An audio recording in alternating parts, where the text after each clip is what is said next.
What's up everybody, Damon here, and in today's gaming news, more leaked Sony files have revealed it was apparently pressuring its studios to make personnel cuts as development costs skyrise.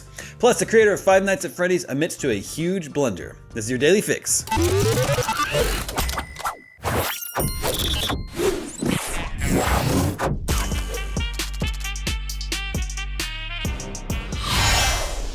Following the release of data stolen from Spider-Man 2 developer Insomniac, files have revealed Sony-owned studios were recently under pressure to make staff cuts amid inflating development costs. It's a revelation that shines a light on the current state of AAA development. This week, the hackers who breached Insomniac and vowed to release confidential data unless they were paid around $2 million made good on their threat. According to Cyber Daily, the ransomware group released 1.7 terabytes of data made up of more than 1.3 million files containing a variety of videos and images showing the upcoming Wolverine game, Insomniac's entire release slate up to the early 2030s, and even company contracts. As reported by Kotaku, the files also contain meeting notes that claim there will be one studio closure at PlayStation Studios.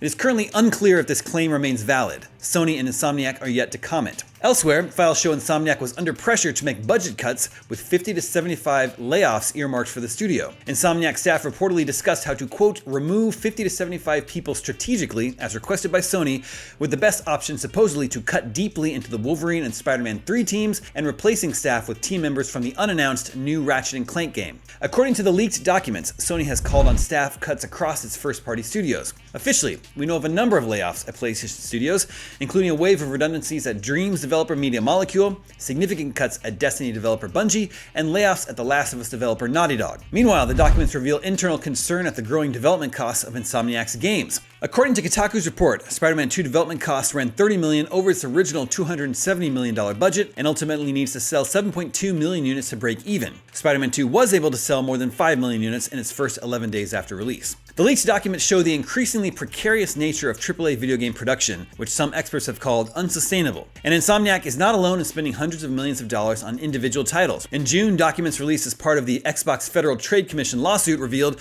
The Last of Us Part 2 and Horizon Forbidden West each cost more than $200 million to develop. With such huge costs associated with the creation of blockbuster video games, anything less than equally huge sales can be catastrophic. But that is the niche that PlayStation has built for itself, the home of prestige, AAA, single-player masterpieces.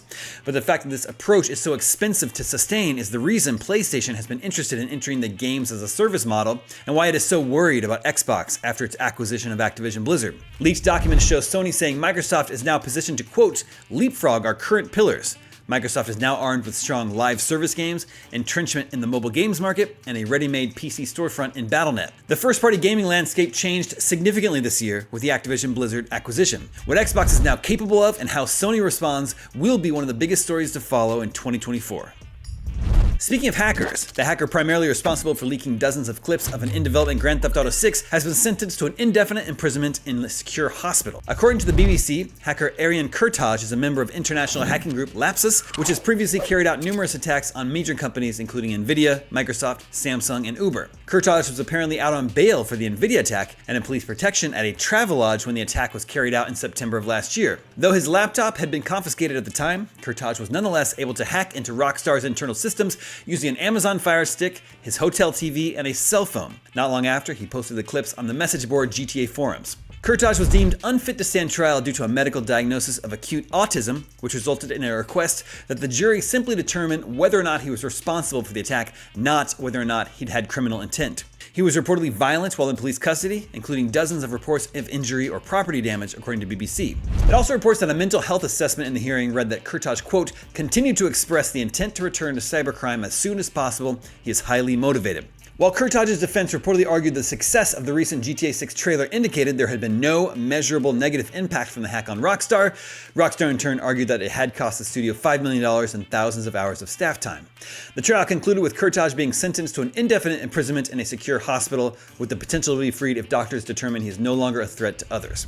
The Grand Theft Auto 6 leaks were at the time one of the most massive leaks in gaming history. They encompassed the game's source code and 90 footage clips, all with unfinished assets and other in-development elements. And finally today, the creator of Five Nights at Freddy's has pulled an official Roblox game based on the indie horror smash hit, calling its release a huge blunder. Fans noticed Five Nights at Freddy's survival crew pop up within Roblox and, as you'd expect, pounced upon it. However, fans quickly realized it was an unfinished mess and even broken in parts.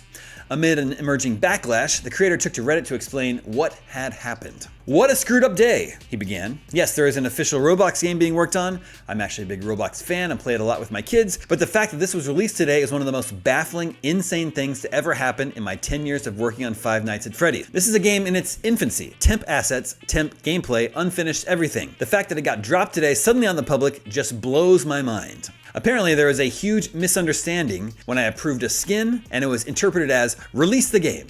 He promised to fix the launch for 2024, insisting the current build is not ready for release. It's a bizarre situation that has resulted in some head scratching from the Five Nights at Freddy's community. That seems like a simple mistake that people probably shouldn't get too bent out of shape over. I'm sure it's embarrassing enough for the creator. Let's give the guy a break. And that, my friends, is your Daily Fix for Thursday, December 21st. It's also my final Daily Fix of the year. As of right now, I am officially on holiday break. Thanks for tuning into the Daily Fix every weekday for all your video game news. We'll be back in the new year. I'm Damon Hatfield. Everyone have very safe and happy holidays. For everything gaming, stay tuned IGN.